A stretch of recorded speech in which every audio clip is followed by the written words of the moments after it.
you're going to post. Yeah. Eyes peeled, everyone.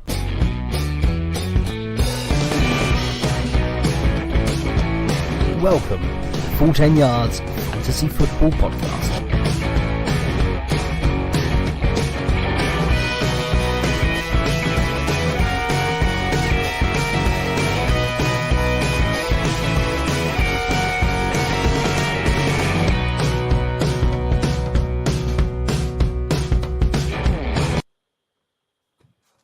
Hello and welcome to the first ever F10Y Fantasy Awards show. So at the end of the season, week 17 is in the book, and as wildcard weekend gets ever closer, the fantasy gang are back to talk to you about the fantasy season.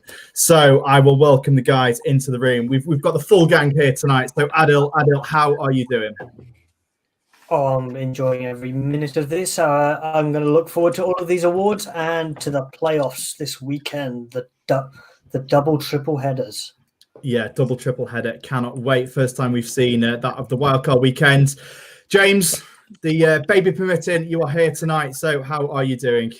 As you can see for the award show, I've got dressed up for the occasion. Apologies for any potential spew-ups and milk sweats that have ended up onto me over the course of the day. But I'm here. I wasn't going to miss an award show, even if I do look and feel slightly worn out. Fantastic. Dave, how are you doing? I'm great. I think we should give James an award for the phrase milk sweats. It's the most disgusting thing I've heard today. But no, I'm great. As I say, I'm very nervous about this weekend, given the recent history. But I mean, can't complain. It's a super wildcard weekend, 6 games in the playoffs in 2 days. Bring it on. Yeah, will be great indeed. And Chris, of course, we were not going to have an end of season award show without bringing you into the fray. So how are you and how are things stateside? I'm great. Thanks for having me. No place I'd rather be on a Friday afternoon. It's only 4 p.m. Eastern in my neck of the woods on the other side of the pond, as you guys often say here. Me personally, I'm great. The United States and what's going on over here is it's crazy. It's wild. But I came to talk football and hang out and catch up, but with a group of friends. I consider you guys friends. So we'll leave all the politics, all the religion, we'll leave that all to the side. Let's get into some fun awards business, guys. Fantastic. Great to have you on once again. And finally, Rob, how are you doing? Yeah, good boys. Good to be here, all of us. Is this the first time it's assemble for everyone? I think it is. Yeah, I think it's the first time this season because we've had two babies. We've had this, that, and the other going on this season. It's been quite a manic one, but here we are together. Yep, let's go out with a bang. Let's get this award ceremony going, and let's get ready for next year already. A little disclaimer though, I have given blood this evening, so if I do pass out at any point, I will need someone to grab control of the stream and take it away. So we have blood, milk, sweats. So who's providing the tears? Yeah. And there we go. James is back with his puns. I never went away. They never went away anyway. Yeah. We tried to get you away, but we came back. So, as mentioned, we are here for the 2020 Fantasy Awards show, and what a season it has been. We have battled COVID. There has been a few changes to the lineups. There's been a few players along the way, but I think on the whole, generally the league has managed it fairly well. There's been a couple of hiccups along the way, and it's not had too much impact on our fantasy lineups. Of course, there was the game early on, and the Patriots and the Broncos that seemed to affect everything, but it was put back retrospectively, so it didn't matter too much. But apart from that, a couple of games where we didn't realize if there was going to be a game that week or whether players were going to be in. But all in all, there wasn't too much impact. So let's get into it. And we will start, of course, with the season MVP. So, Adil, take us away. Who was your MVP on the fantasy season this year? My nominee for the MVP is Mr. Stefan Diggs. And in that final week, boy, did he perform. In a half-point PPR, 37 points, taking myself to a lovely fantasy title. and taking many, many, many others, but not just for that week. When you consider the other weeks in preparation to that, week 14, 24 points, weeks 15, 20 points, and consistently throughout that season, he scored. And he scored well. He's been absolutely brilliant, and that he's been well worth the first round pick and more for Buffalo, and that connection with Josh Allen has really brought Josh Allen into the MVP form as well, which I don't want to have too many spoilers. So Chris, do you want to talk about your nominee for the MVP of the season? Yeah, absolutely. And the way things are cooking now, it's probably going to be another quarterback at MVP, Aaron Rodgers, Josh Allen, something along those lines. But the real MVP to me is Derrick Henry in Tennessee. Guy's carried the ball 378 times this season. He's eclipsed 2,000 yards, averaging 5.4 yards a pop, 17 total touchdowns, and a cool 19 receptions. It's not his game. He just takes the ball and hammers it down your throat. Big reason for that the Tennessee Titans are in the playoffs this year, back-to-back seasons. Ryan Tannehill's kind of doing his thing. He can take some credit for this. But Derrick Henry, Tennessee Titans on the heels of Derrick Henry's, yardage, his carries. I mean, he's the real MVP to me here. And personally, if the NFL or ESPN, one of those bigger sites, were to ask me, it'd be Derrick Henry. And I don't think it's necessarily close here. A guy that's doing that much on the field for his team is absolutely the MVP. Do we think that the Green Bay Packers would have had all the success without Aaron Rodgers? Do we think the Bills would have all that success without Josh Allen? I don't know. But to say that Derrick Henry is the MVP means that they having that success because of him. So it's not without a shadow of a doubt for me, Derrick Henry of the Tennessee Titans, guys. Okay, and the first little mistake of the evening. So we will ignore the graphic that's got on the screen. I threw you for a loop. But it's not too bad. So Dave, you saved me a little bit here. Do you want to talk about the guy that is currently on screen as your nomination for the MVP award?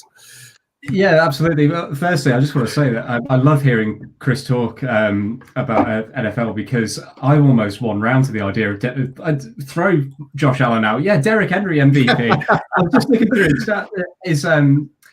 his yardage in each game, and the lowest he had was 57 yards in a game, and he still scored 2 touchdowns in that game as well. Just absolutely crazy. But my MVP, is, as alluded to, as a spoiler alert there, is Josh Allen. He was QB1 in fantasy and highest overall point scorer across the league, I think. 46 touchdowns that he had a hand in. That's both or throwing, even receiving, he caught 1, and also rushing for another 8. And I mean, I did almost consider him for the breakout award to a point as well, because the jump that he's made from last year, where he was quite streaky, there was no touch on his passes. He's basically a player that you would get in at quarterback because he would run the ball for you. You couldn't rely on him to throw 3 or 4 touchdowns a game. He now does that as well. And to me, he should be going as QB1, or definitely top 3 QB in your redraft league next year. Josh Allen is just absolutely crazy this year. And I think he's not going to get better per se, but he's going to maintain this level of performance for years to come, I think. Yeah, definitely. Absolutely fantastic performance, and inspired move from the Bills to go out and get Stephon Diggs, because those two have really, really gelled together. And I just like that point where Stephon Diggs was asked, is Josh Allen the MVP of the league? And Stephon Diggs said, yeah, he's my MVP, because that's what they mean to each other. Okay, James, over to you. It's almost a perfect segue, because I went for Stephon Diggs to match Adele. Now, a lot of this to me has been on the basis of ADP. He was approximately picked 65 in many drafts, I believe, somewhere in the 6th-ish round, 5th, 6th round. And yeah, he took you all the way through to titles. Say the only teams on my many packed roster of teams, all the ones that won had Stephon Diggs as a common factor. So for that reason alone, but over 1,500 yards, 166 targets, 127 catches, just absolute beast, and you can't complain.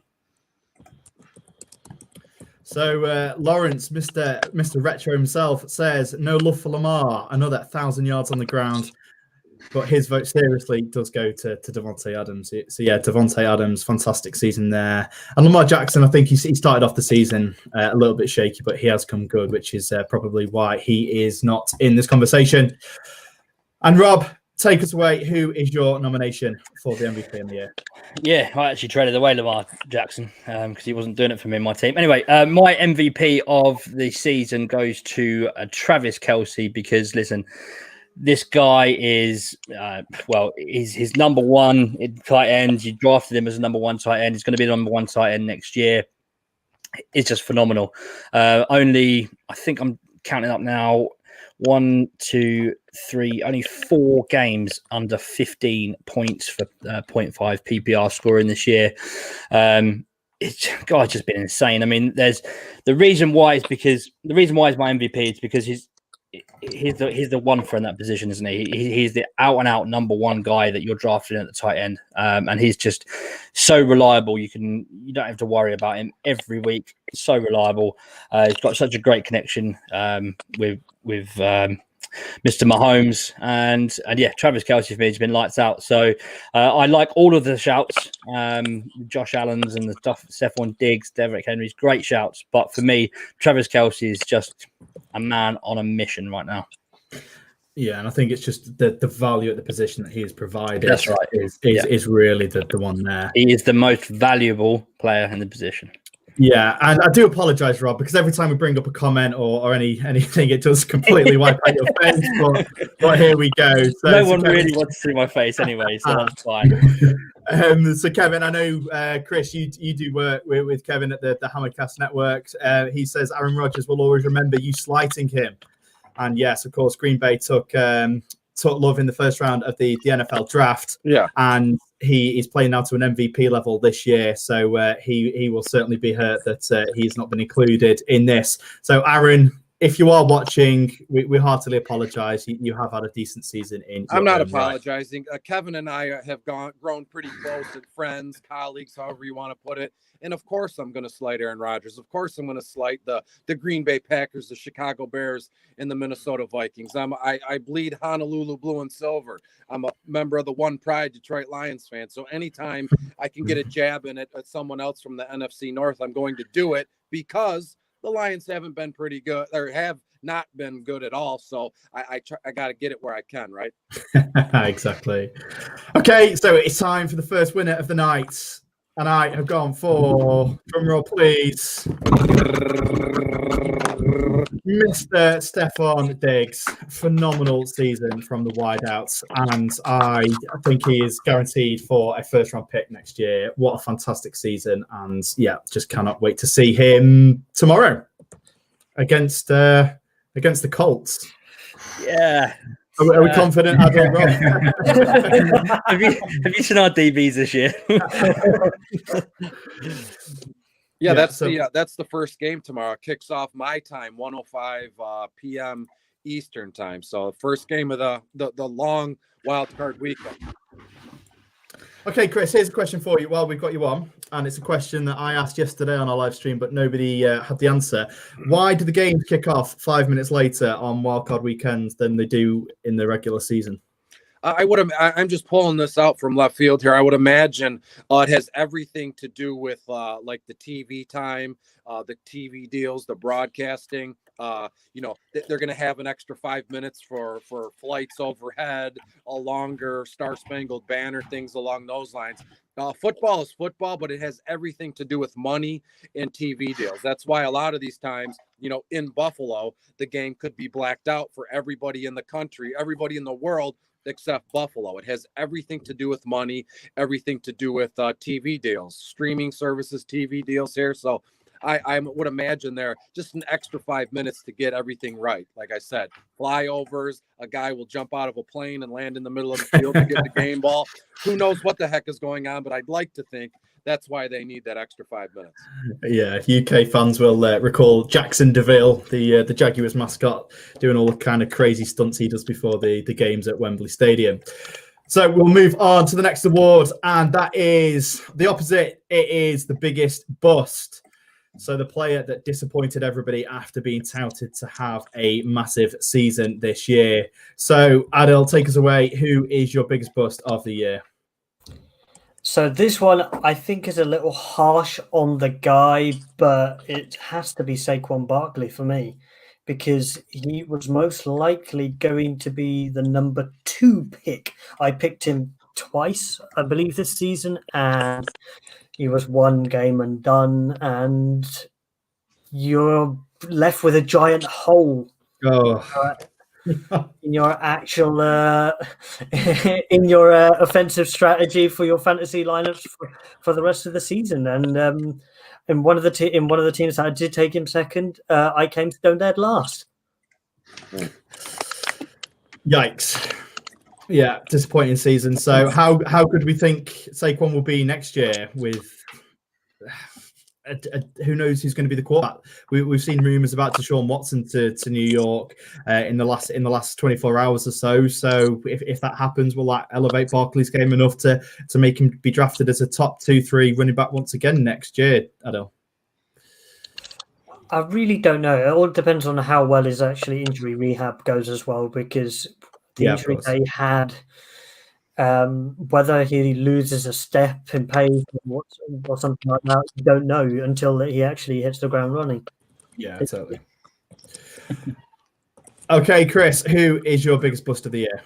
Well, it's right along the same lines as Saquon here. Another consensus top 5 pick in 2020 drafts here. It's New Orleans Saints wide receiver Michael Thomas here. And again, busts are, when we get into the meat of the show here, breakouts or unsung heroes, things, you can do some digging there and you can find a gem here. But when it comes to bust, it's pretty easy. They're right in your face. You just look at like the top, the ADP, the top 10 ADP from the previous season and see where you're at.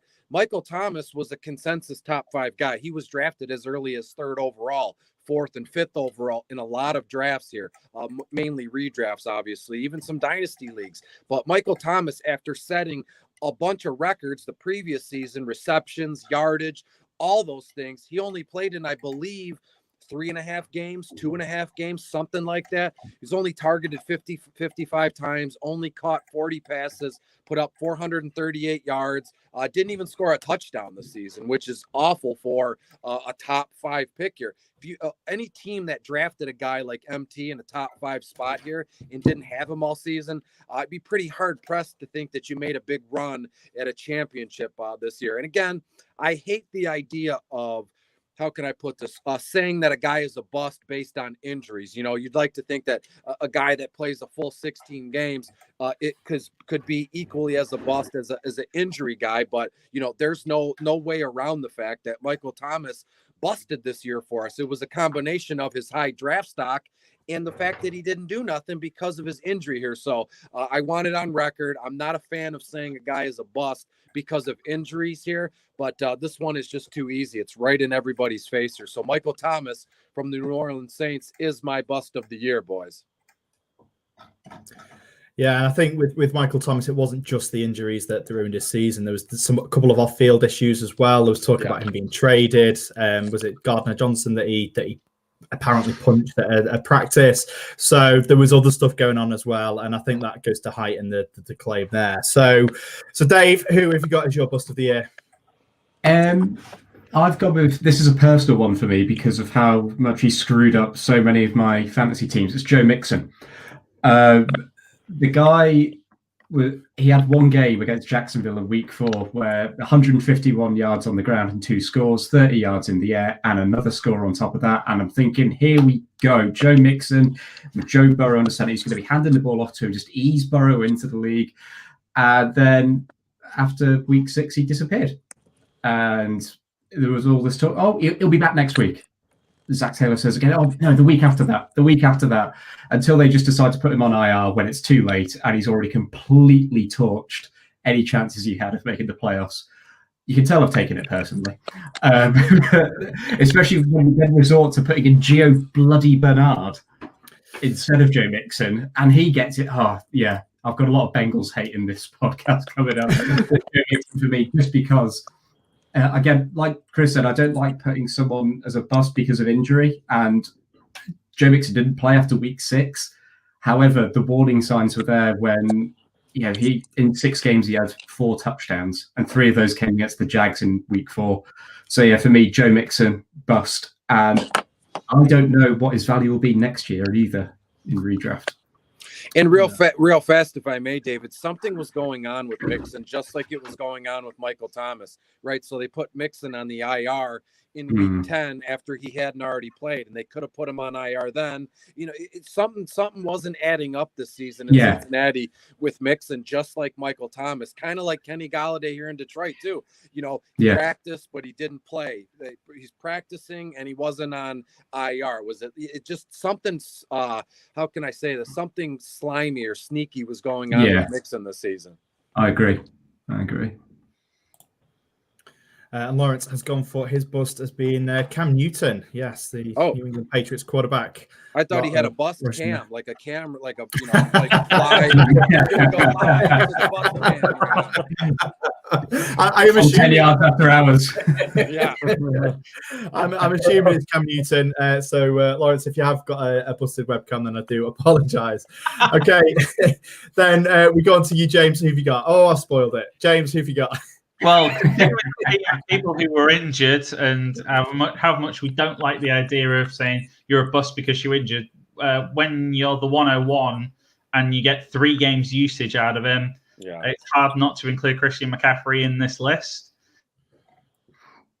He did play. He was the Christian McCaffrey that you drafted, but fantasy is a 16-week game, and 3 out of 16 of which none of them being the playoffs is no use. And basically, unless you were quick enough to get Mike Davis off the waiver wire, you were left hanging high and dry, basically.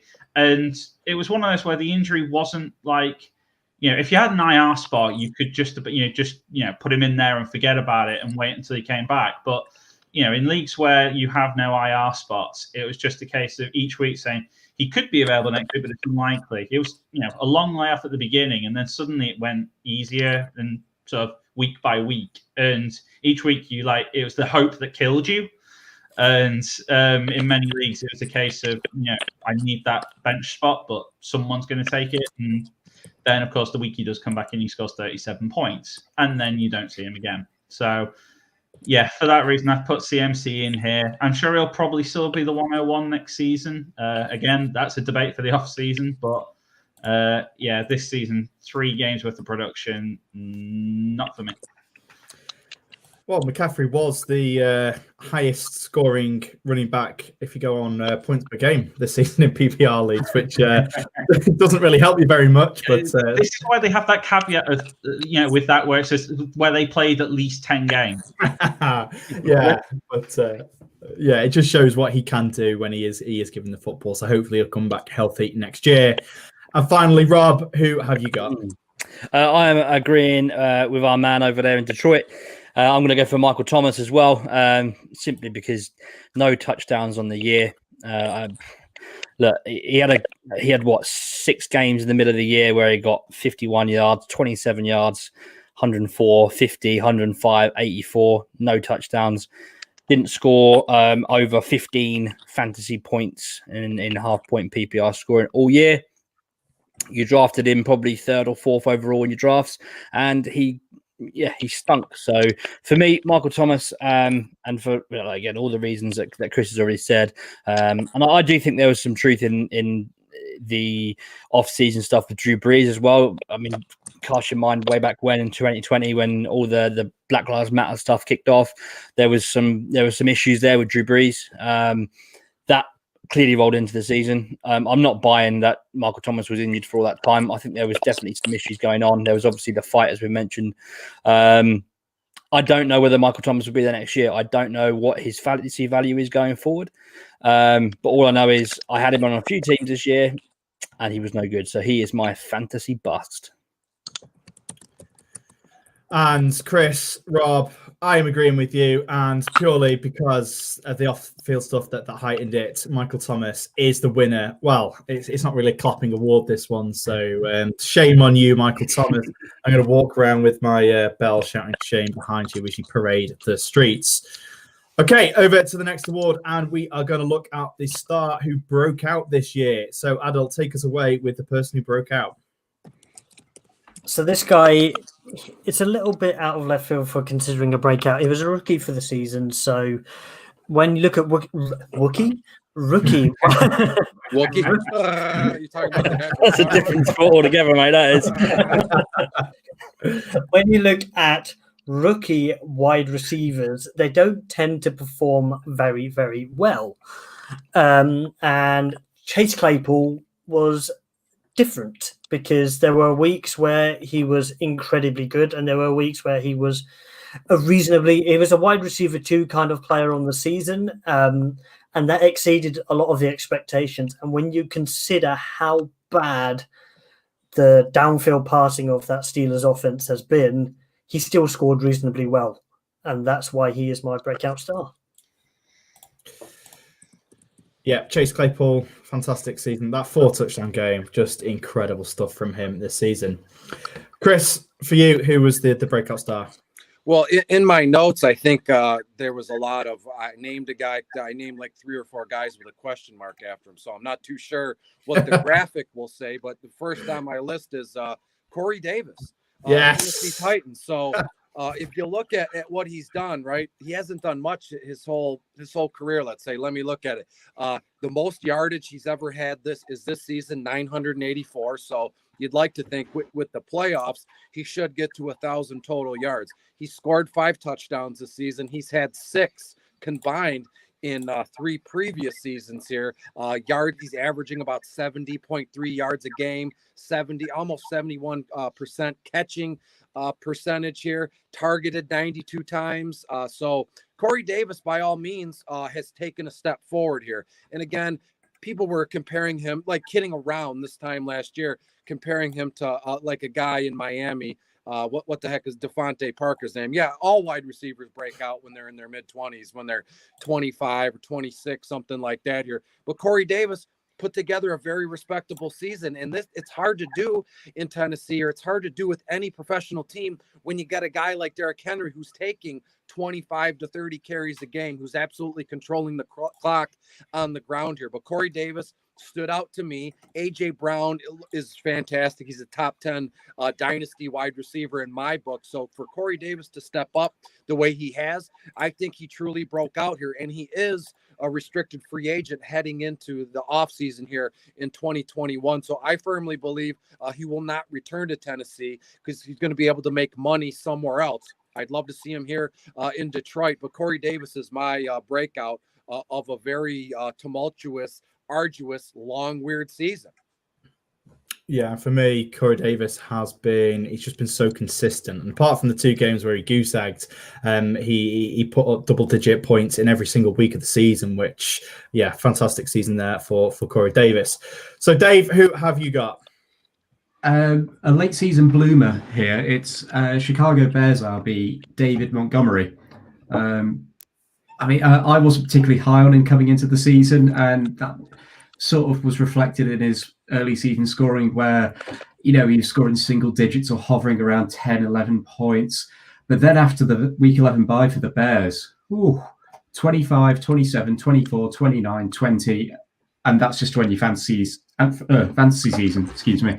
I looked at his actual non-fantasy stats, real world stats. And in terms of his receiving game has improved so well. He's more than doubled the number of receptions from last year. He's more than doubled the number of yards from that receptions as well. 2 receiving scores too. And he's 1,000-yard rusher. And that's on a Bears team that has no offense, really.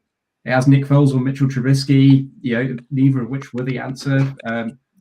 The offense started to go through Montgomery, and it was at the time, I know they played some weak defenses as well, but after week 11, you saw the Bears round into form, and he's the reason they're in the playoffs, and he should be the reason why. Is there a case to be made that he has definitely a top 10 pick next year in your fantasy? Is he an RB 10 plus? Yeah. Tariq Cohen will be back, but he's done enough. Yeah, I'd say so. And I'm just really impressed by him. And he sort of crept up on me. Like I say, going first 10 weeks of the season, I know someone in one of the leagues I'm in that traded for him in week 5 or 6, and I thought he was absolutely insane. And he actually won our league, and it's thanks to David Montgomery. So yeah, Did you listen to our podcast? Because that's what I was saying in week 5, week 6. Really? Yeah. I was David saying- Davenport about me up here, won't you, Dave? I'll send them your way. 10% coming your way, Rob. Let me real quick. Let me ask you guys something. You just see if you agree with me here.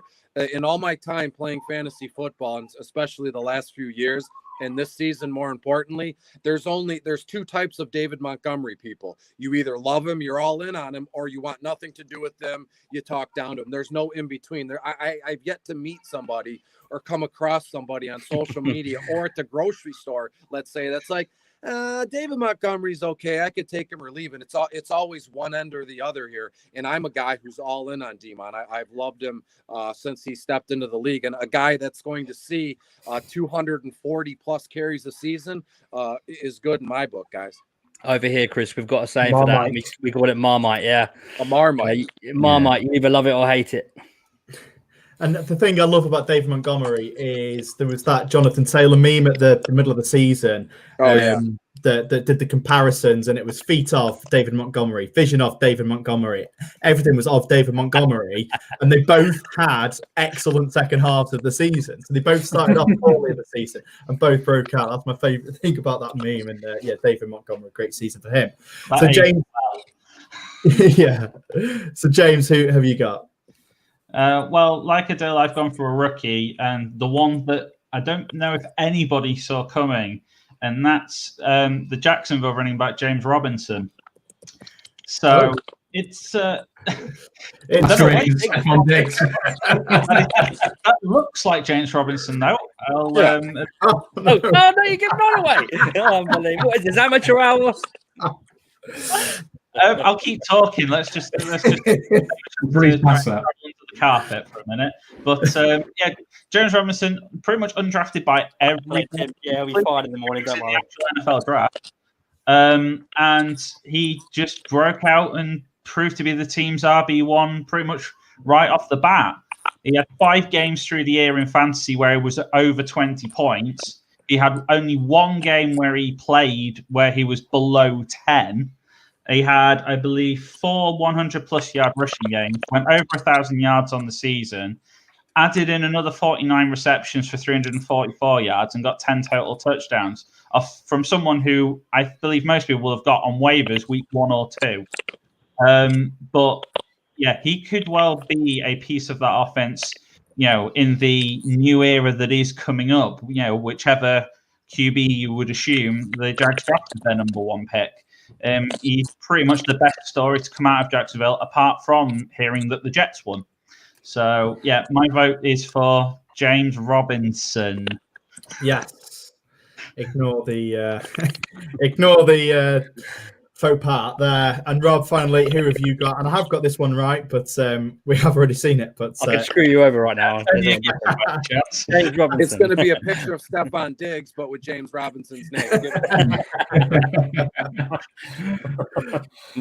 My breakout is another rookie. I hope you picked him up at the end of your drafts because he's been fantastic this year. That is the Washington football team's running back, Antonio Gibson.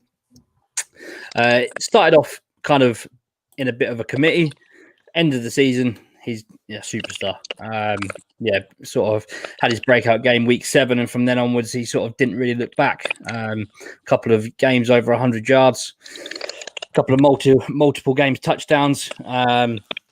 Particularly nice weekend in week 12 against rivals Dallas with 115 yards rushing and 3 touchdowns.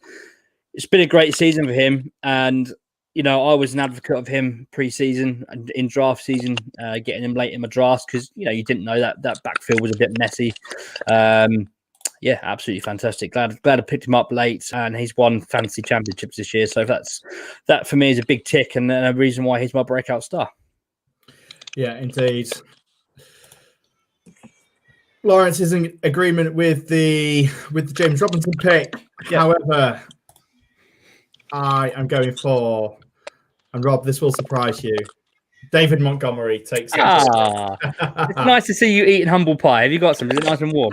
No, and I did make a public apology to You did, on the show a couple of weeks ago, and I will be drafting him. I will be drafting him everywhere next year. So then we head into the next award. Oh, David, sloppy. It's the Gary Barnage Award. So this award is for a player who has done really well this season. They've had a big fantasy season, but they will never repeat it again, aka the Gary Barnage season. So, Adil, which player for you this year is not going to repeat it next year? So this is a guy who I have a lot of trepidation about, and that is Logan Thomas. And he has been absolutely... Oh, we've lost one. He has been absolutely incredible this season from a tight end perspective. And you just don't know with the quarterback situation in Washington next year, what's it going to be like and whether he's going to get the level of targets that you'd expect him to get. And that's why he's my guy for this, because I just really don't know. Yeah, and there was talk about, well, I say talk, it was all very tongue-in-cheek talk about him being the quarterback for Washington at some point this season with the turmoil that they've got going on there. So, yeah, it's a great pick, but I must say that I'm hoping that he's going to get better next year, but it all remains to be seen, and I guess it will depend on who is throwing him the football. Chris, who have you got as your Gary Barnage Player of the Year? Well, with this one, much like every answer you always ask me, I could go a million different ways here. And to me, it's Nyheim Hines in Indianapolis. The fact that Jonathan Taylor has come on so strong at the end of the season here, I just see no other way for another running back to be worth a damn in that offense. Jonathan Taylor is going to see 20, 25 carries a game moving forward here.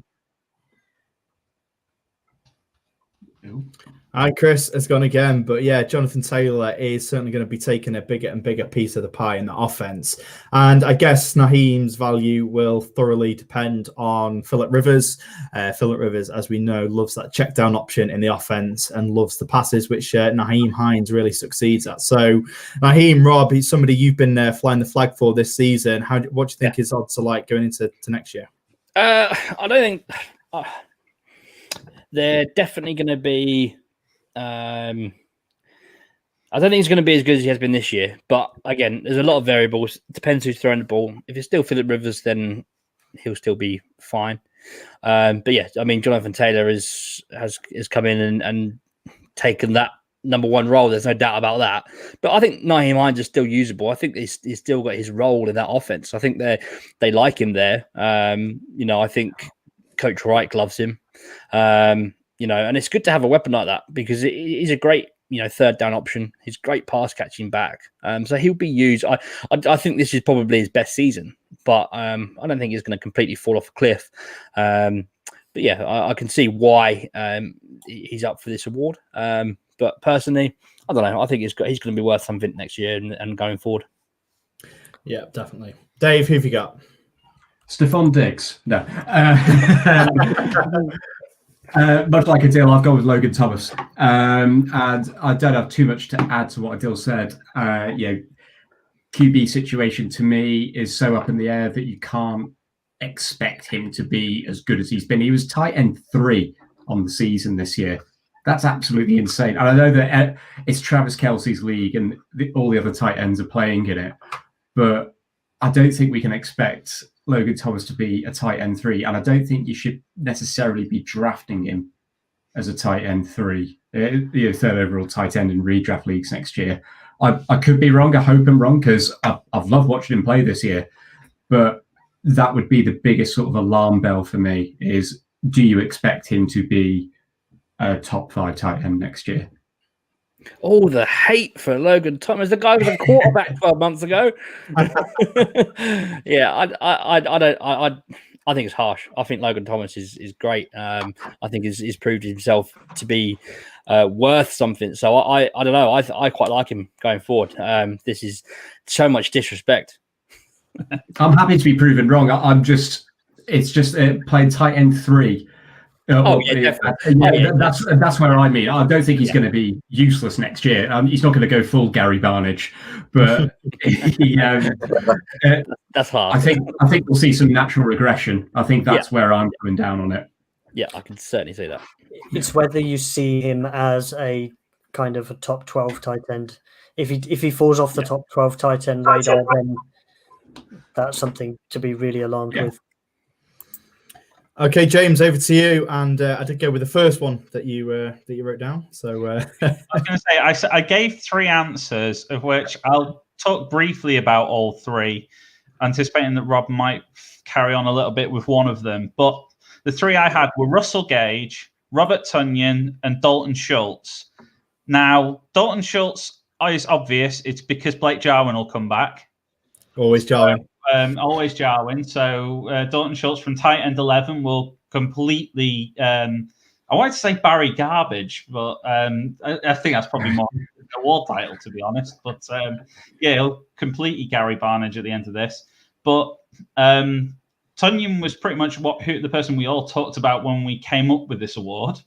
So I'll leave that to one side. But Russell Gage has had a pretty decent season. He ended up as wide receiver 37 in PPR and picked up a lot of the slack when either Julio or Ridley was out. And even when the 3 of them were together and Hayden Hurst, he was still getting targets. I just can't see that continuing with the way that Atlanta, capitulated on a weekly basis, basically. And with all the rumors coming out that there may be a little bit of a blow up coming out, and obviously, some new staff as well due to come in, it's going to be a little bit of change. So he was a really good fill in this year, and he, off waiver wise, was able to fill in for quite a number of weeks. But I can see it being back to waiver wire fodder next season myself. So. Okay, and the other 2. Oh, no, you've talked about Tonyan and Schultz. Ignore me. Rob, who have you got? I'm not going to talk about any of the guys that James has just mentioned, actually. But and bizarrely, we're not going to talk about Robert Tonyan when we all agreed that this would probably be the guy who wins this award. I want the winner to be Robert Tonyan now. None of us talked about it. No, I am going to go for the RB 27.5 point PPR scoring, and that is Myles Gaskin, Miami running back. And I think that for a 7-round draft pick, he's been fantastic this year. Offered very little last year and came out of nowhere. It was meant to be the Jay Howe and Matt Breida show in Miami this year, but obviously it wasn't. It's ended up being the Myles Gaskin and Salvon Ahmed. How do you say it, Adil? Ahmed. Thank you. That guy. So it's been that show, which surprised everyone. However, I think that Myles Gaskin, I think this is probably the end of the line for him. I think that Miami are going to be getting a running back in the draft at some point, maybe even in the first round. They need some sort of better weapons, and there's a certain Alabama running back who would love to fit in nicely with his former quarterback, I'm sure, in Najee Harris. So I think personally that Miami are going to be drafting a running back, or they're going to be getting another running back in. I think this is a one-year wonder for Myles Gaskin. It's been great. He's been great to have on your team. He might even win the waiver wire award because he's been a great pickup. But for me, the Gary Barnage award goes to Myles Gaskin. And Rob, I'm in full agreement with you. I think that Miami will be out in the market to get this Logan Thomas out of here. Logan Thomas is great. You've got an image of Robert Tonyan there. Overall, who named the Robert Tonyan Award? And now look what happened. Shall we give him an honourable second place? We have to. Okay, if he finishes outside the top 25 tight ends next year, we will rename the award the Robert Tonyan Award. Agreed. Yes. Yeah, there we go. Okay, over to the next one, and it is oh my days, it's the waiver wire winner. You've already got the waiver wire winner. I shall be taking a PowerPoint course before. I've changed my bus for the season. David. David Davenport. Right, Excel skills. But who has nominated him? That is the question. So, Adil, who have you nominated? So, speaking of the guy, I have nominated Mr. James Robinson. Congratulations. So nobody expected him as an undrafted free agent to even be on any form of fantasy radar this season, and boy, did he play well. I think we've already waxed so much lyrical about how well he's performed this season, and it's clear to me that whoever picked him up has, well, particularly even for dynasties as well, whoever picked him up has had a brilliant season potentially. Yeah, he's been absolutely fantastic, and I think in Jacksonville he will succeed. Chris, who have you got for this one? Well, I too have James Robinson written down. I added him off waivers September 4th. I'll remember that day until the day that I die here. But I know if James Robinson is the winner, Adil mentioned him, I would be imagine that Dave, James, or Rob will have him along these lines. So real quick, J.D. McKissic is a nice add in PPR formats this season with Alex Smith being the starting quarterback there now after Haskins left. McKissic has been fantastic. I believe JD caught 80 passes so far this season, which is fantastic.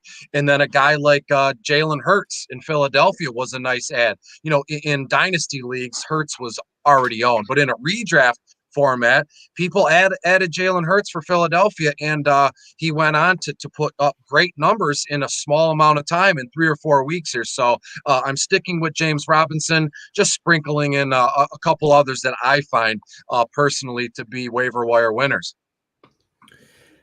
Indeed. Dave, who have you got? Well, just so we all didn't wax lyrical about James Robinson, I went along a different line. But on the theme of James Robinson, people must have been heartbroken that they possibly used him and rode him to their fantasy playoff final, and then he sat week 16 against the Bears. He would have been absolutely devastated. But Dario Bonnawale was not going to be the answer for you that week. So my waiver wire pick is Jeff Wilson. And it's got a playoff theme to it as well. Because Wilson was in a crowded backfield in San Francisco. And then, as we all know, they've been ravaged by injuries this season. And the one guy that seems to have actually, I don't want to use the word profited off it, but he had a really strong end to the season. He had a good, I'm just actually looking at his game-by-game stats here, and they're not as good as I remember. But week 3 against the Giants, over 20 points. Week 7 against the Patriots, 32 points. And then he missed 3 weeks plus the bye. And then I seem to remember him doing a lot better than he did. This pick absolutely stinks, doesn't it? However, week 16, if you did have James Robinson and you picked up Jeff Wilson, he netted you over 25 points against Arizona, 200 all-purpose yards. So your waiver wire fantasy playoff winner is Jeff Wilson for that reason alone. And let's just move on from this. Let's just move on. Just a really quick one. Rob, do you remember who I managed to pick up in week 16 just to play against you in the fantasy final? Yeah. That's the man, Jeff Wilson. This one's for you, Adil. Thanks, mate. Okay, James. Are you picking James is the question. I would have done, but having seen the vast numbers of people who were going out, and of course, because I championed him in the breakout candidate, I wanted to be a little bit different. So I'm assuming you picked my first name again, considering I took 3 out again. I hope so. Justin Herbert? Yeah. Yes. So obviously at the beginning of the season, it was going to be Tyrod Taylor who was going to be starting, and then one really, really stupid medical puncture of lung with needle later, Justin Herbert finds himself as a starting quarterback in the league and makes a case to be rookie of the year.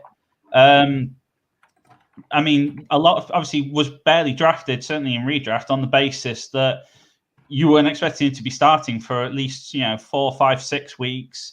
You was going to be bench fodder at the most, and very quickly he was thrust into the limelight, and you didn't have to string quarterback ever again because he was just pretty much lights out week on week, to be honest. Honorable mention for Justin Jefferson as well, because I know he wasn't drafted everywhere. And because he didn't have the fastest start in week 1, he was, hastily dropped by a few people, such as myself, which my biggest regret of the season. But yes, Olabisi Johnson, long may you never become relevant. But no, Justin Herbert was my sort of antidote to the inevitable James Robinson romping to victory, which may have been sort of spoiled on that bottom row of the screen. Yeah, potentially. Rob, who have you got? Yeah, I'll keep it nice and sweet. It's James Robinson, and everything's been said about him. And we're only halfway through his award show, so let's move on. And the winner is James Robinson. The winner. Yay! Who'd have thunk it? Who'd have thunk it? Big congrats to James Robinson. And Lawrence wants to show some love for Nelson Aguilar. So, yeah, some nice big plays there in Vegas. And Brian Edwards' season, I seem to remember being a big thing at the start. And everyone was talking about Ruggs and all the receiving options there. But Aguilar was the guy that came out of nowhere, seemingly. And, was the... probably the wide receiver one. Well, apart from Darren Waller, obviously he was the top guy there in Las Vegas. He's good when you have. I had Aguilar in my loser league team, and it's bad. He's good when you had to drop him from your loser league team. Yeah. Aguilar's been huge. He's been a mainstay in my DFS rating this season. So who would have thought Aguilar? Did he get to 1,000 yards this season? Let me look that up real quick. No, he's right at 896, so closer than he's ever been, right? So, yeah, we'll give Aguilar a little bit of love. Considering he started the season with the meme with the guy in the street saying that he couldn't catch a pass, he couldn't catch anything from a burning building. I can't remember what the story was, but at the beginning of the season when he was still in Philly, he couldn't catch anything. That was how his year started, and now look what happened. It was when a guy caught a baby from a burning building or so. He said, they just threw it down and I caught it. Unlike Aguilar. That was into the camera. I must have riled him because clearly it makes sense. Definitely. Okay, headed into our next award, and it is the Unsung Hero Award. And this goes to the player that, they've just been consistent every single week. They've never been flashy. They've never been talked about as the MVP on our weekly recap show. But it's just that player that has done us solid, and they've won a season but don't get celebrated. So, Adil, who have you got? So I've gone for a guy a little bit deeper, somebody who's flown completely under the radar on a team which is completely and utterly garbage, and that is Jameson Crowder. Now, I've looked at fantasy points per game rather than overall completely over the season. He only played 12 games this season, but as a wide receiver, he was wide receiver 21 on points per game in half-point PPR. Now, when you consider the offense that he was on, and the level of performance that you were getting out of him, he had 3 weeks over 20 points and another week 16.7. So he had some very good weeks. He had some reasonable weeks, and he never goose-egged either. So he is my guy for the unsung hero because he had a steady amount of points, but then he also had the ability to go Pete Tong. Yeah, he did, and I think he missed quite a few games through injury, which is held him back from being talked about as one of the top guys of the season. But yeah, the games that he did play, he was really good. And like you say, a team that nobody really wanted to pay much attention to. But yeah, he did get quite a few fantasy points there. Chris, who was your unsung hero of the year? I just want to tell you, David, whenever I write or I'm on a broadcast, a question that sparks, so much thought and so much, you could go a million different ways with it. I'd say that's pretty successful. And unsung hero, it's a great question. I could rattle off 20, 30 guys, and I'm not kidding here. But one guy that stood out to me the most for personal reasons, I mentioned him earlier in the broadcast. It's J.D. McKissick in Washington. This guy has been, as I said, I kind of didn't mean to, bury the lead a few moments ago, but McKissic has 80 receptions. He's been targeted over 100 times.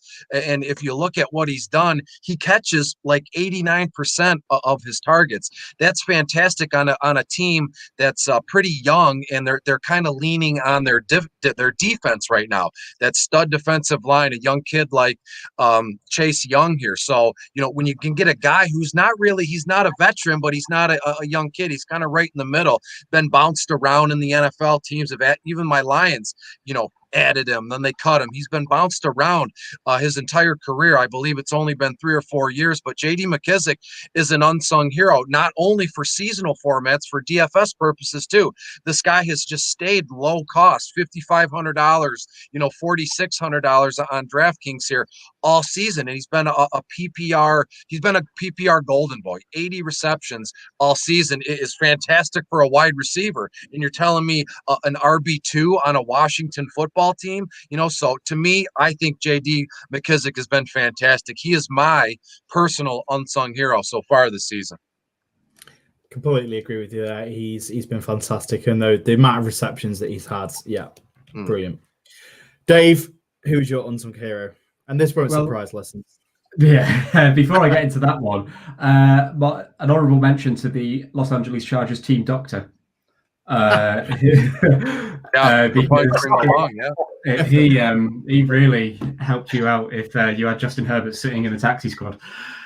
Anyway, yes, listeners and anyone who follows the start sits will be aware that I absolutely love Hayden Hurst, and I was very high on him going into the season, and he did disappoint. The thing that I was really it didn't annoy me, but it really stuck with me is essentially the Falcons got rid of Austin Hooper and brought in Hayden Hurst. So they got rid of a T1 and brought in a backup tight end from the Ravens. And that seemed to be quite a strange move. But I was absolutely certain that Hayden Hurst was going to have a good year. And I'm very pleased that this is one of the few predictions and thoughts I had that proved to be right. I'm really pleased that it ended up as a tight end 10. And this included him laying a couple of zeros or very, very low scores, including, I think he went completely scoreless against the Saints, which obviously pleased me on a personal level in one of their matchups. He had scores, towards the end of the season of 0, 8.8, 1.9, 1.7. However, for a tight end, he could also consistently hit double digits. And I think that's all you can really ask, because I think expecting someone to put up Travis Kelce style numbers is just totally unrealistic. But to finish the season with 571 yards, 56 receptions and 6 scores, I'm pretty pleased with that. And he's a reliable, low end tight end, so to speak. Yeah, Hayden Hurst. Yeah, you've been thrown in the love all season. Always Hurst. James, who you got? I'm in agreement with Chris. I've gone for J.D. McKissic as well. Was running back 17 on the season. And just to add a few extra stats to what Chris said, since week 3, he had 1 game below 7 points in PPR and 8 games in double digits, including in the fantasy semifinals and final, a 25-pointer in week 15 and a 23-pointer in week 16. If that's not hero status, if you picked him up off the waivers, then I don't know what is. Yeah, fantastic season from J.D. McKissic. As we've mentioned, and Rob, close us out on the Unsung Hero. Who is your nomination for this awards? Yeah, and I'm going back to the well, which is, of course, Logan Thomas, because as you can already tell by this podcast, that he's already got the unsung love by being the Gary Barnage Award. So I'm going to go back and say that he's an unsung hero because people just, haven't seen what he's done for teams. I went into our staff redraft league. It's 2 tight end league, and I kind of whiffed on tight end. And I ended up, Logan Thomas was one of the guys that I had, and he seen me right the way through to the final where I'd lost to, had to lose to Tim, of course. Can't be beating the guy, can you? I must admit, I did make a mistake earlier when I said that he was throwing quarterbacks throwing balls as a quarterback last year. Obviously, I meant when he was at college. That just goes for the guy. I mean, look, I know he's had 3 or 4 years in an NFL now where he hasn't done anything, and this is his first season, but go back to his college days where he was a quarterback. He has only learned this position in the last few years. it's taken him a little while to get going, and I think it's taken this move to Washington. Obviously, he was at Detroit last year. Chris, he didn't do a lot. I had a couple of nice games last year, but to go into an offense which needed him, obviously Jordan Reed's been very fruitful there when he's been on the field for the last few years. So yeah, there was a call that I do vaguely remember seeing. A sleeper alert a few weeks ago, before in the preseason, that said that Logan Thomas was impressed in camp and that there was a role for him there. And clearly there was 670 yards and 6 touchdowns later. Here he is as the unsung hero. My vote for the unsung hero. Yeah, carries, receptions along the way. Of course he had receptions. Carries, pass attempts along the way as well for Logan Thomas. Yep. It's a very Washington heavy one, this one. Obviously, Jamison Crowder isn't there anymore, but he did spend the first part of his career there. So, yeah, very Washington heavy. But the winner is J.D. McKissic, and his PPR efforts this year cannot go unrewarded. So, J.D. McKissic, you are the unsung hero of the Fantasy Full 10 Yards Fantasy Podcast. Okay, we head into our next one. Oh, dear. It's the That Helps Nobody Award. And that really Davenport's PowerPoint skills. And I am helping nobody with, I'm sorry. Sacked in the morning. You're getting sacked in the morning. I'm helping everybody. And this one is specifically looking at a game where players had not been picked up yet, or we're not playing for anybody, and they had a massive game. So this is looking for a game in particular. So Adil, who are you going for? The listeners are in suspense on this one. To add a little bit more suspense, we shall have a pause. And actually, so now, week 15, the performance that surprised everyone, because obviously he was not a starting quarterback going into the week, and that is Marcus Mariota. So on that day, he went for 17 for 28, 226 yards, a touchdown, an interception, 9 attempts for rushing, and 88 yards and another touchdown, 25.84 points. Nobody expected it. It killed a lot of DFS lines for showdowns on that night. It didn't quite kill my DFS showdown because I won 50 cents. But I put in 0 cents, so that helps. He was that helps nobody, because not a chance you were starting him in DFS or in reality. And here it is. That's my guy. That's it. Chris, well, we're in. As you can see in front of you, that helps nobody is Travis Fulgham. I mean, I'm shocked that he isn't the winner here. Looking at what he did, nothing in the beginning of the season, came on strong for like a 2-3 game stretch here. People went nuts. People were trading him for James Robinson. They were trading him for, Antonio Gibson. People were doing some crazy things to get their hands on Travis Fulgham. And in return, he just completely fell off the map. If I'm looking at my notes right for what Travis Fulgham has done, he hasn't topped, or he didn't top 2 receptions or more than 30 yards since sometime in November here. So, to say people got screwed over big time if they added Fulgham, if they traded for Fulgham, you got completely screwed here. And to those people who added him off the waiver wire and got, let's just call it a king's ransom for Fulgham, I mean, I would like to think a trade like that in one of your home leagues with your friends just has created nothing but tension, nothing but bad vibes.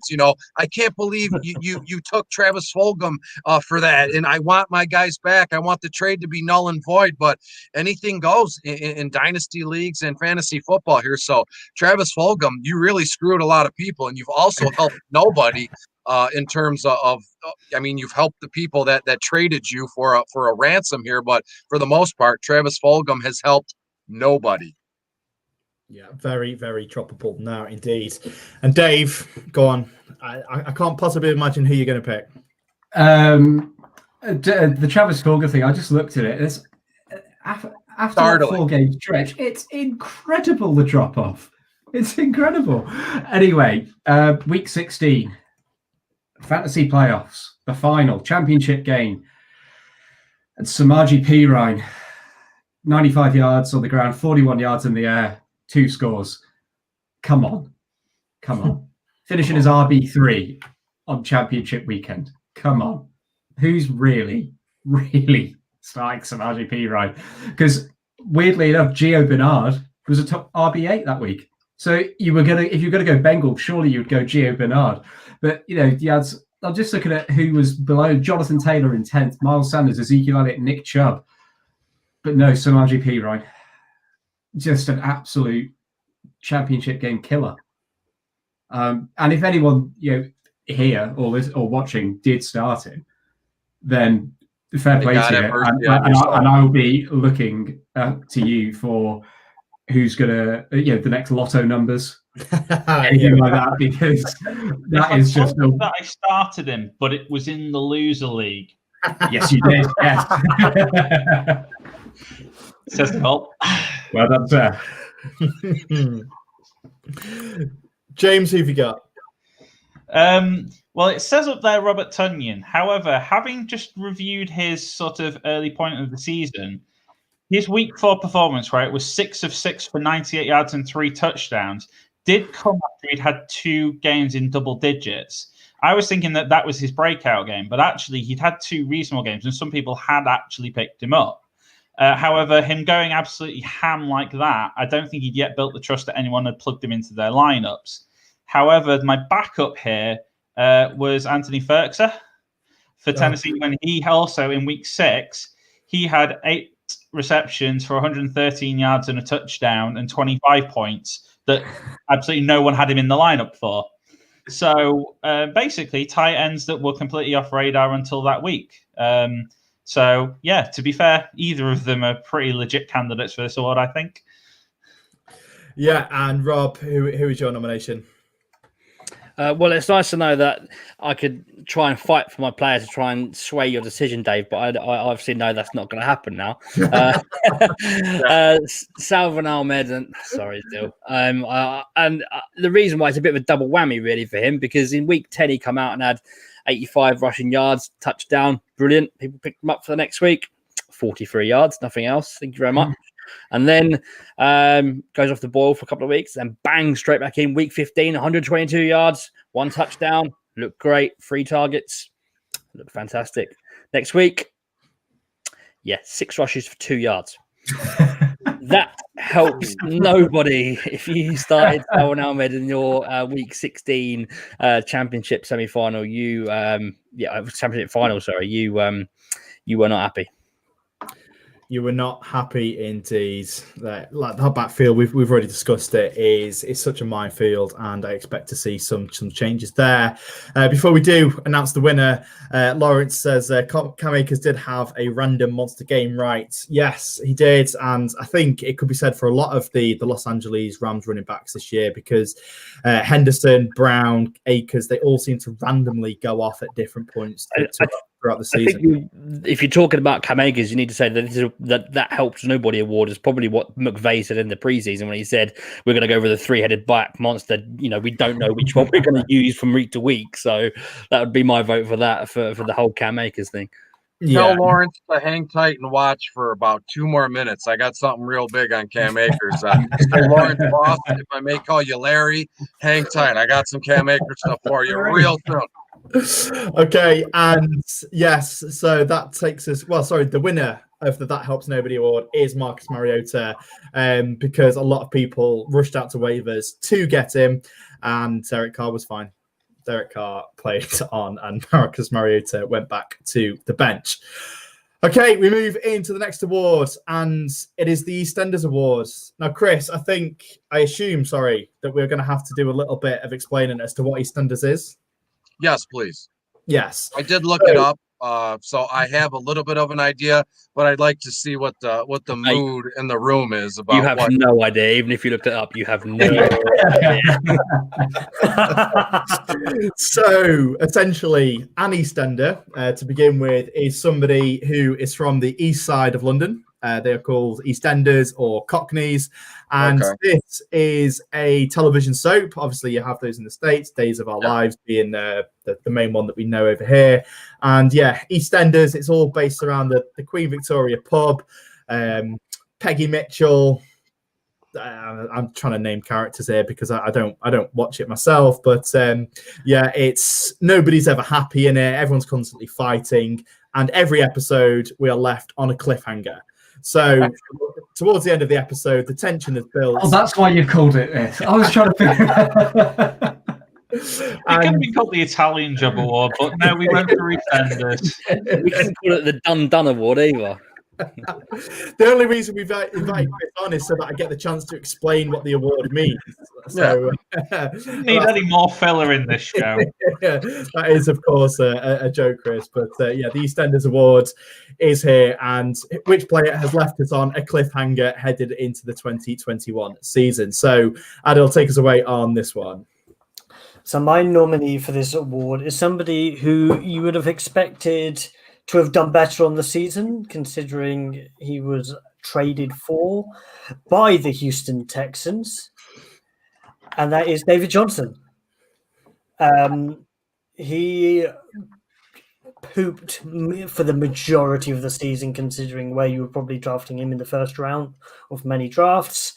And it wasn't until the end, until week 15 and week 16, that he actually managed to turn up when you are most likely out of your playoffs for fantasy. And what I really don't know is whether he's going to do the same again next year, whether he's going to continue that end of season form where he had a couple of over 100 scrimmage yard games, and it's kind of does he fool everyone again into drafting him high? Very good question, and one that remains to be seen. And David John, there was questions there because Texans aren't renowned for passing the ball out to their running backs, and of course they've already got Duke Johnson there as well. So I think the less said about that trade in the Bill O'Brien era, the better. But yeah, David Johnson cliffhanger headed into 2021. Chris, you've teased a little bit. So who is your EastEnders Award going to?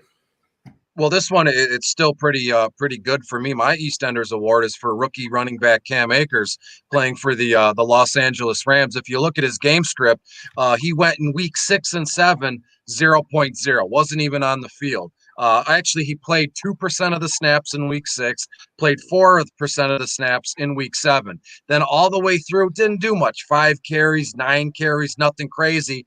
And then bam, Cliff, it starts to ramp up, as you said about this soap opera on the BBC. He had 21 carries out of nowhere in week 13, followed it up with 29 carries in week 14, then back to 15, and then in week 17, the last game of the season, he had 21 carries. So it's leaving us going, well, what's going to happen here? We've seen the low, the start, the climax has builded, and how is it going to end? What's his EastEnder character arc, his acting arc? What's going to happen here? They play tomorrow in Seattle. What's going to happen then? Let's say Cam Akers has 25 carries tomorrow and the Rams lose. So we're left on edge. He had 25 carries as a rookie in a wild card game. What's going to happen to start the season? Has me on the edge of my seat here. So if Cam Akers isn't the EastEnder Award winner for a first-time guy like me, I don't know what's going on here, guys.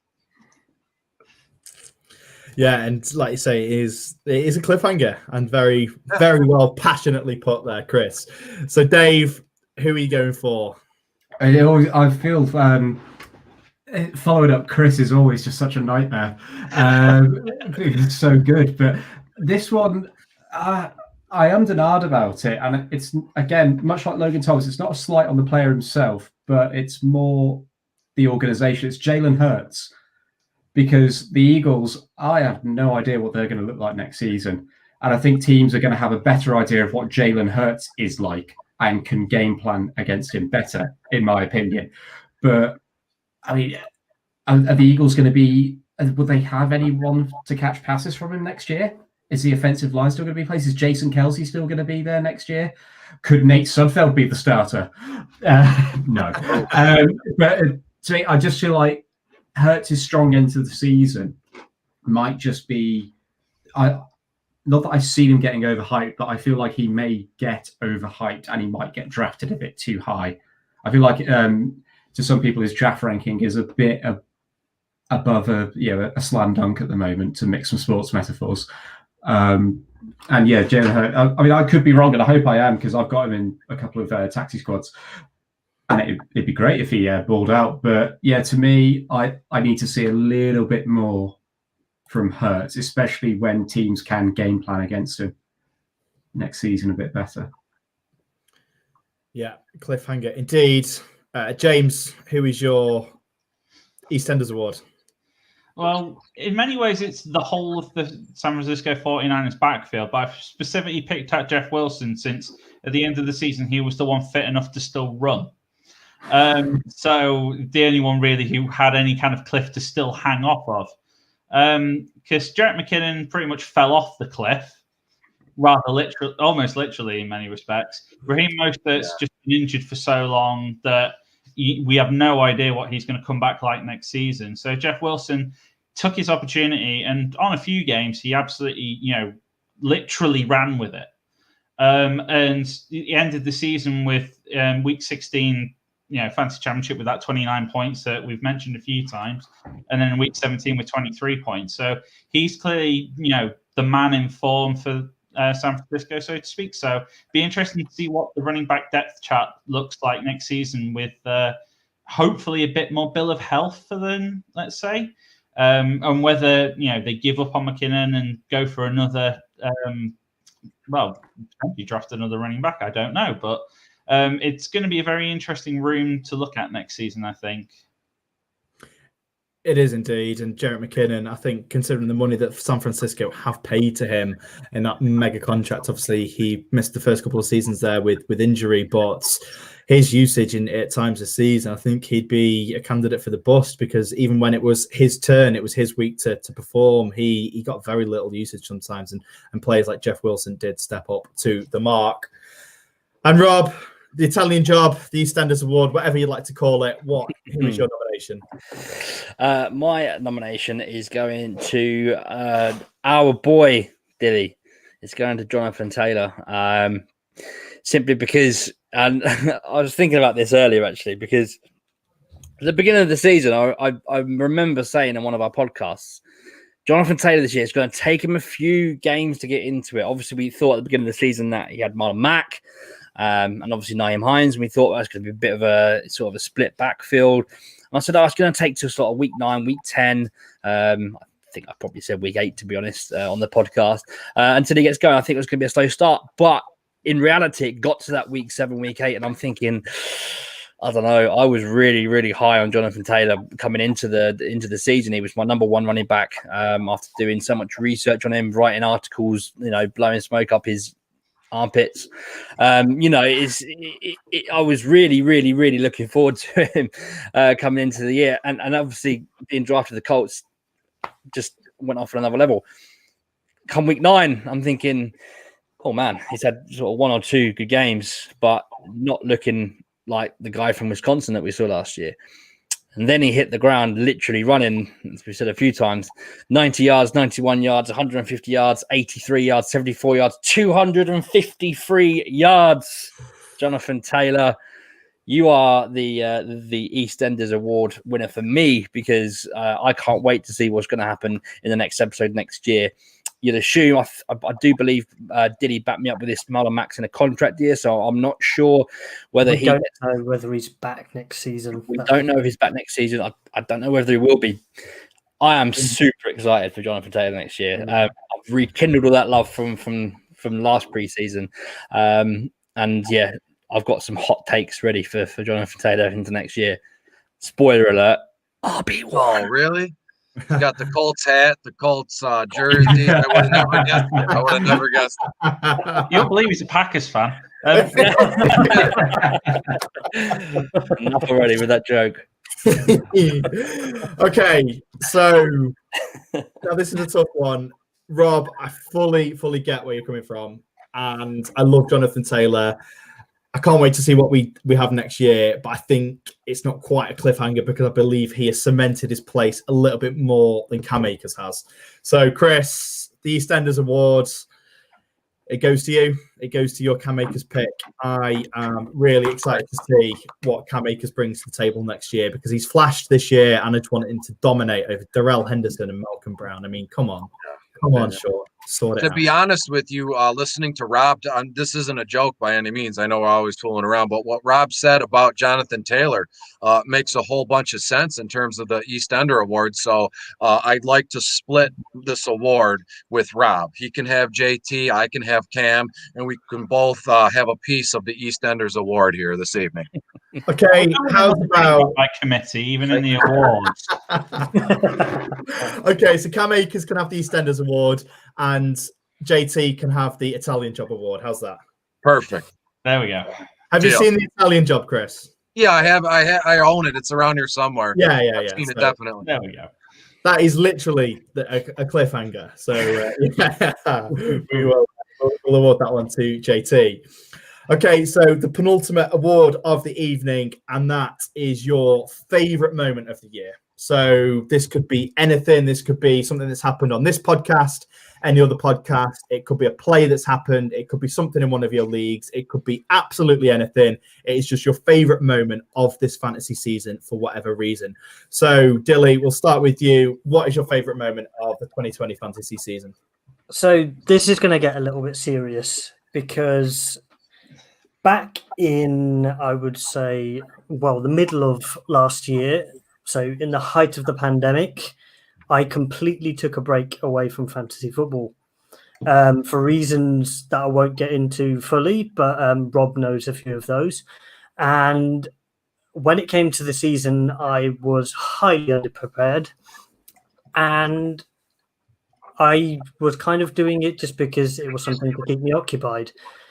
And then when I came back to the podcast, the light really got fired. The fire in my belly for fantasy football really came back. It took me 6 months to get back to that position where I was really comfortable with kind of putting my views out there with regards to fantasy football, and then engaging with the fantastic fantasy community over these last couple of months has been great, and it's been brilliant, and it's been something that I thoroughly enjoyed. And that's what's the moment for me, because I've regained something that I thoroughly enjoyed for years. Yeah, and that's why we're all here, fantasy football. And like you say, I think particularly the social media aspect of the fantasy football can get us down. And I've had to take a break at the start of this year from it for a few days, just because you just get swamped in it and it gets you down. And sometimes we lose the reason that why we love fantasy football. And I never ever want that to happen, and that's why I'm so glad to be here today. And like Chris says, with amongst friends, to be talking about this game that we absolutely love and that we're so passionate about. And I, for one, Dilly, I'm really glad to have you back in the fray. And you've been such an invaluable contribution to the podcast in the second half of the season. So thank you for me and everyone here at the FTMY. I needed to get you back because you were sending me pictures of you breaking down quarterback statistics like I've never seen anyone break down quarterback statistics in my life. So I was like, dude, you've got to come back, because you can't be sitting there doing all that research and not relay it to us. So love to have you back, man. He was only doing it to beat you in that final, Rob, which you did. I had Aaron Rodgers, so the guy is there. Okay, Chris, what was your favorite moment of the 2020 fantasy season? Well, I normally, I think I've said it to a few people, like in tweets and like my close family and friends, but when Sunday comes around, I don't watch too much football. That's my time to rest and recharge, right? You'd think you talk football, DFS and sports all week, that Sunday would be like the culmination of it all. But to me, I have to put all that stuff aside, unplug my phone, turn my computer off, and just rest in any way that I can at home during Sunday. That's been a favorite of mine. But I'm also partial to you see a lot of teams reach out to ill fans, people that are sick, people that have cancer, something like that, and they do very wonderful things for them. It just so happens I watched a video early this morning it's just fresh in my mind. There was a guy named Tom in Cleveland. He's a Cleveland Browns fan. He's a pastor, and he has lung cancer or kidney cancer, I believe.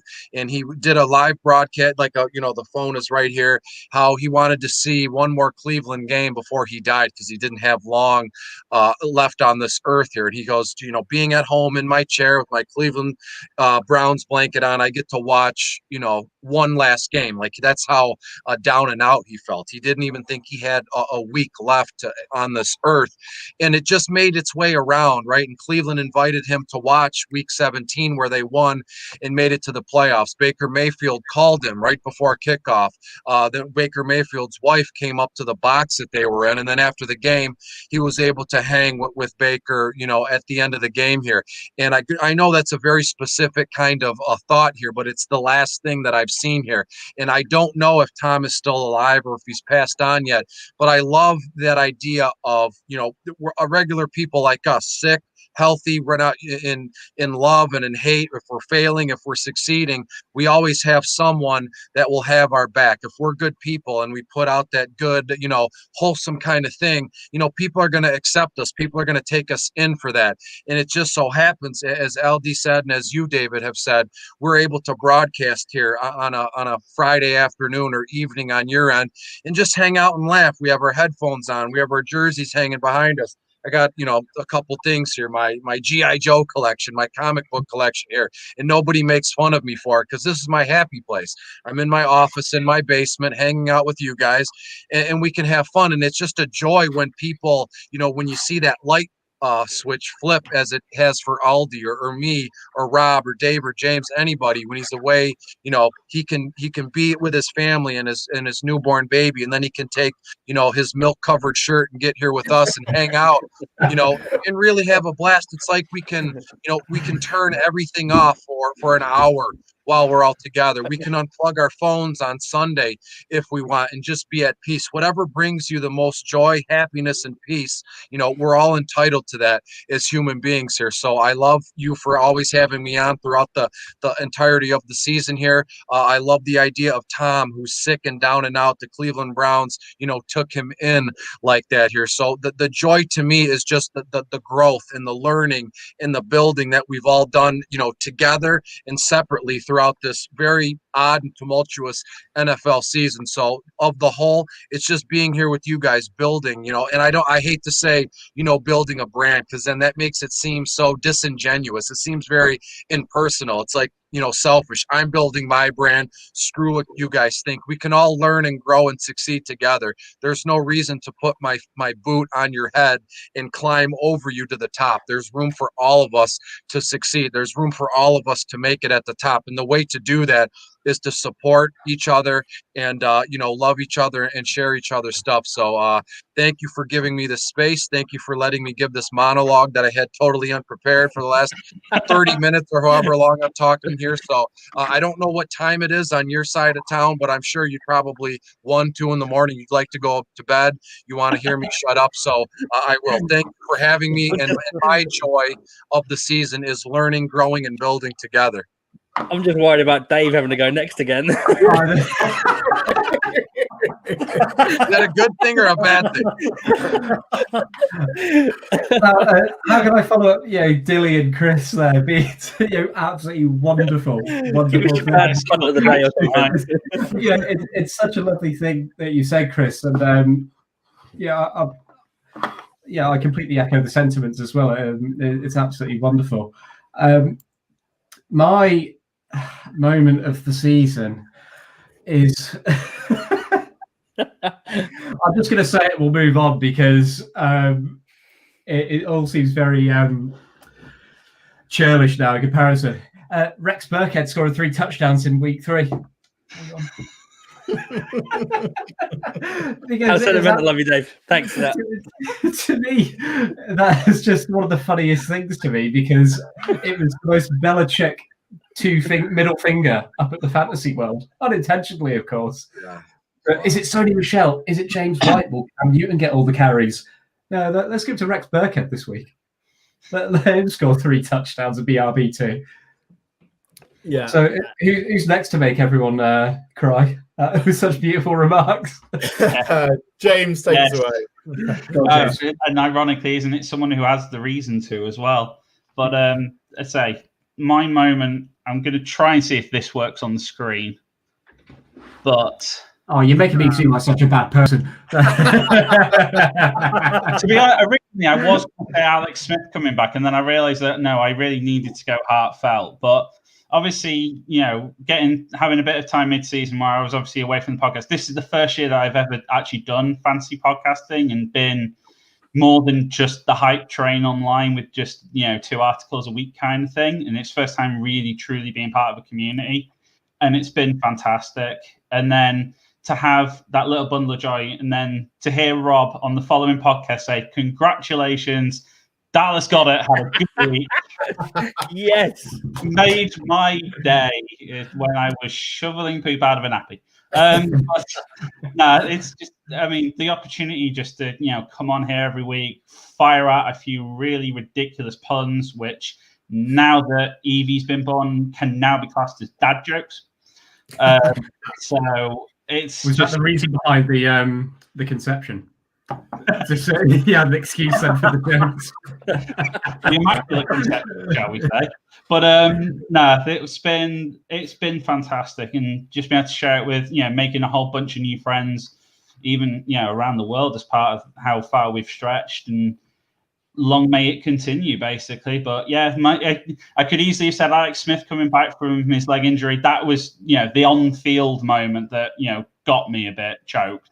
But obviously, off-field, and just the fact that 3 of us have gone straight into sentiment and about how the fantasy community have meant so much to us, and how we've found something else that in our lives, when we're going through such weird times and turmoil, COVID and politics and everything else, and just nice to have something else to concentrate on, and so many great people out there. So long may that continue.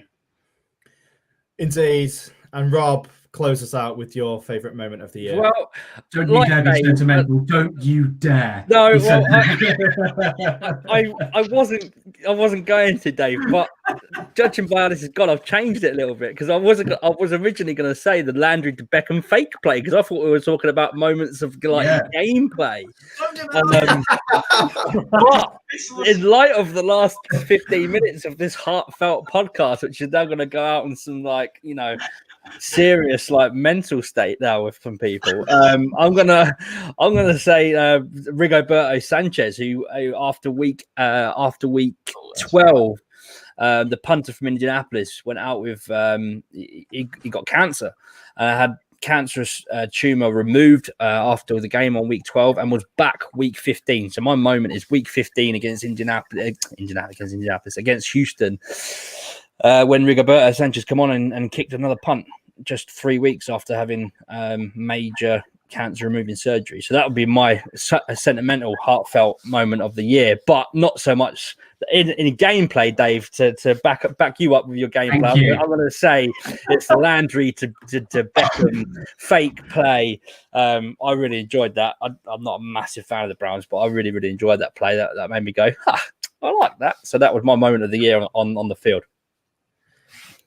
How am I supposed to pick a winner? Me, obviously. Obviously. Basically, just add your own moment and say they're all winners and move on. Have you not seen all these shows before? I've even got the YouTube video up ready to screen share so we can watch the Jarvis Landry to Odell Beckham pass. But now it's going to be a Rigoberto Sanchez punt. But then everyone came along with their heartfelt sentiment. I couldn't agree more. And yeah, everyone wins that award. So congratulations. And we head into our final award of the evening, which is our fantasy player of the year, the F10Y fantasy player. And this isn't the player who's done the best. It's not done the worst, but it's the one who has meant the most to us this year, who's just put a smile on the face every time we've heard their name. And Dilly, take us away with your F10Y fantasy player of the year. So if you consider my involvement with F10Y this season has only been the last, 6 weeks or so. Oh, this is not going to be sentimental again, is it? No, it hasn't. It's not. It's not. So the inside joke that I have been been brought into is Eugene, and just Oh, here we go. every single time he scores a touchdown, I am literally like this in my bedroom. And for those that are only listening to this podcast, we are all doing the TY dance, and I absolutely love that guy as a player, and I only wanted to see him do really well. And okay, we don't know what the future beholds for him with regards to the Colts, but he's been an incredible servant for the Colts. And a little bit of home team bias, but that's my guy for the year. So do you know why we call him Eugene? Is that because obviously did you miss that? Because that was, I think I missed a little bit of that. So before that, we were on. I think we were talking about him, weren't we? Was it me or was it you, James? I can't remember who it was who was actually talking about him. Yeah, me. And I was on Pro Football Reference, and we found out that his actual real name is Eugene. So Eugene Hilton. So that's what I said to. Oh, that's right, because I said that's what his grandmother calls him. Like, Eugene. Yeah, that's how that. Because he was having a pep talk from his grandmother when he was not catching passes, and that's right. He then had an article out saying that we've had a pep talk with my grandmother, and now she's told me that I need to book up my ideas, and then you basically went into the whole of her telling him off, and we just ran with it as an inside joke from then on in. Yeah. There you go, Diddy. That's the background for you, mate. Chris, who is your favorite player this year? That player that puts the smile on your face. I have two of them, and they're both in the same vein. Both young rookie wide receivers. Gabriel Davis for the Bills, and then Jalen Guyton in LA for the Chargers. I added them early, like in the first week or two, just off of waivers on a whim, and they're still on my team, and I was able to, if I ever had an extra roster spot or like a tough start sit question, I would say, you know what, and all else fails, just put in Gabe Davis or just put in Jalen Guyton. There's just something about those two kids that I find great, and I think Gabriel Davis is going to be special in that offense with Josh Allen. John Brown is not the best. He's always in and out. So I think Gabe Davis takes a major step next season. Then Jalen Guyton, just basically a nobody. But with Justin Herbert growing in that offense with Jalen Guyton, I think they could be a very nice, kind of deep threat play. 3-4 catches a game, but he'll put up 70, 80 yards and a touchdown every other week along those lines. And Jalen Guyton's mother and I are friends on Facebook. We chat all the time. Whenever I've added Jalen Guyton in bottom of the barrel, she comments on it. So that's been a nice little repartee there. So Gabriel Davis and Jalen Guyton for me, two guys that are off the beaten path, especially Guyton, but I've enjoyed watching them grow, and there's a lot more growth to be had in the length of their NFL careers. Wonderful. Dave, who is your player of the season? Well, much like my unsung hero, Hayden Hurst. And I'm going to throw a real curveball in with Hurst here. So, like I say, that was the hill I was going to die on this year, that Hayden Hurst was going to be good. Obviously, he wasn't, a top 5 tight end, but ends up in the top 10. I'm pleased with that, especially because I invested a lot of fantasy capital into him as well. So I'm pleased in that sense. But I'm going to go sentimental as well. Revenge. So Hayden Hurst earlier this season. I think it's on Good Morning Football or Game Day Weekend. One of the two. He was talking about his charity that he... it's the Hayden Hurst Family Foundation. And I just wanted to give that a shout out because it's a charity to raise awareness of mental health issues in children and adolescents. And Hayden Hurst is someone that really struggled with that when he was young. He was actually a pitcher in baseball when he was, I think it was just before he went to college or whilst he was at college in South Carolina, I think, and began to suffer with mental health issues, which affected his gameplay. And I think it was incredibly brave of him to go on such a massive show and talk about it and start to lessen the stigma surrounding that, because it's clearly something that affects everyone, but particularly sports people as well. So if anyone is interested, any viewers or listeners, HaydenHurstFoundation.com, if you want to learn more about it, that's my player of the year. Yeah, I think it was game day morning, and it was choking up watching it because he was this dual. He could have played either sport, like you say, baseball, Yeah. football.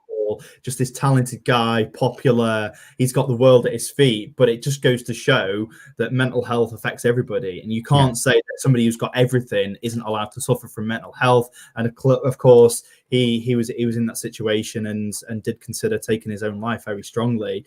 And he tried, and of course, he's here today. He's playing football. He's hopefully overcome his demons and is able to now put his time to helping others. So not only was he your fantasy player of the year, he was, of course, such a great in the community as well, man of the year. Yeah. James, who have you got? Well, mine goes back to the whole running theme that went through the podcast. You know, one of my early "I'm dying on this hill" takes, which was Dallas Goedert. He's been a servant for me through the podcast as a either running joke or just a running theme throughout the year. And whilst it wasn't maybe his best season, it wasn't an absolute pinnacle, he gave me weeks of joy, weeks of pain, weeks of something to talk about in the build-up in draft season. And I feel like the amount that I invested in him through the draft season, that he pretty much was my guy now, and I'm running with him for life effectively. So it's hard to look at how this award's written and not pick my guy Dallas Goedert. Dallas Goedert, indeed. And yeah, the fitting, like you said, that podcast before where Rob says, massive congratulations to James. Dallas Goedert had a good week. That is absolutely my favourite moment on the podcast, and I wasn't even on it. And Rob, who have you got? I was just trying to look for the clip, but I can't find it. You'll be able to put it in the edit for the podcast, but maybe not now for the live show. But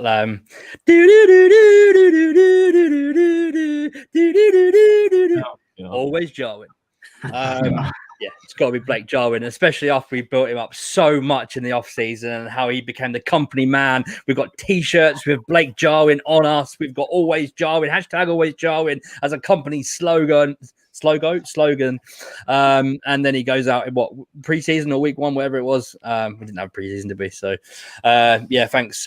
Week one, Blake Jarwin, thanks very much. After one target, one reception for 12 yards, he bows out and he's the man of the company. So we can't go a podcast without saying Blake Jarwin. There we go. He is my player of the year. Yeah. And TY, Blake, they are both very fondly held in the F10Y world. And I can't go a podcast without mentioning my moment of the year was, of course, when Deshaun Jackson's mum came at me on Twitter. Yep. The other running joke of the show. Yeah. We need more of those next year. We need more running jokes. Deshaun Jackson is in his 50s, so his mom's got to be like damn near 80. Don't do it. DM. She was having to go back at him for a dig. She is our number one listener. You just offended her. Number one, we mean she was our first and only for a point. She'll be sliding into your DMs, Chris, because you'll have upset her there. All right. Okay, that is it. That concludes the first ever full 10 yards fantasy awards ceremony. I've had a blast, and like you say, it's been so good hanging out with friends and talking about this game that we love so much. So very quickly to close us out, Dilly, where can we find you on Twitter? I can be found at DillyToon. See me throughout the rest of this postseason, and I look forward to talking football throughout this and towards next season. Wonderful. James? As you can see, as always, at NFL Hype Train. Eventually, I'll get my finger in the right place. One more time. 2-2. That's what she said. Dave, what about yourself? Too late. As you can see there, at Dave, balls that up. At Davey Remixed, DAVIE Remixed. If anyone wants to give me lessons on how to point to logo on a computer or a camera, come at me. Rob. At FF Britballer, right here in the corner. Yeah, you can follow me there. It looks, is it? This is an embarrassment. Is that where it is? Is it not there? That's it. That way. Right side. Right That's there. it. Yeah, right there. On my screen, it's here. It is. We kind of Yeah, but it's mirrored. anyway. Whatever. I'm going out of it. Yeah, you can find me at FF. Dave, did you announce the winner for the Player of the Year or not? TY. It was We'll go to Eugene. Eugene. Yeah, you can find me on Twitter at FFBritBaller. And just one final little shout out. I'm going to be on hiatus from the fantasy podcast this off season because we're nailing down the college stuff. We've got a massive scouting project on at the moment at Full 10 Yards. It started a few weeks ago on the podcast, so wherever you're listening to this on the podcast, you can find the scouting pod. We're literally doing position by position of players that are coming out of the draft this year. There's 5 of us doing it. We're taking a player each and a sleeper each, so you're getting 10 players every week from a different position, and we're breaking them down. We're going so in depth with it. I mean, I've been off work since Christmas, and I've literally all I've done is sat and watched tape, and yeah, we're nailing some scouting down. So do go listen to those because they are your step ahead for the draft, and also for fantasy, for Devy leagues and for your dynasty leagues. You want to be ahead of everyone. So we've done running backs and tight ends so far who are fantasy relevant. So yeah, go check it out.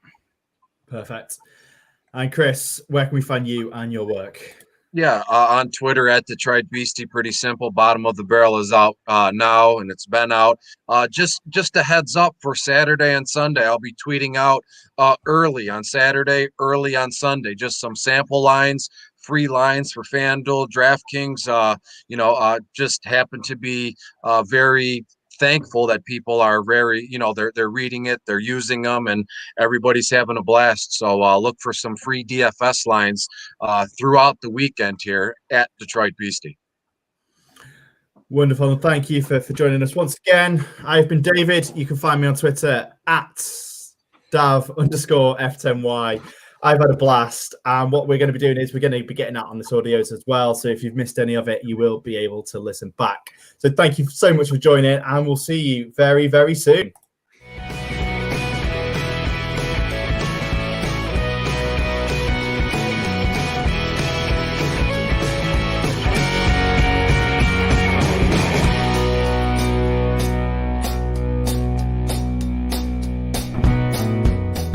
You've been listening to the Full 10 Yards Fantasy Podcast. You can find us on Twitter at F10Y Fantasy and over on our website www.full10yards.com, where we cater to all of your American football needs, from NFL general, fantasy football, college football, and even Britball. Thanks for listening, and remember folks, keep those eyes peeled.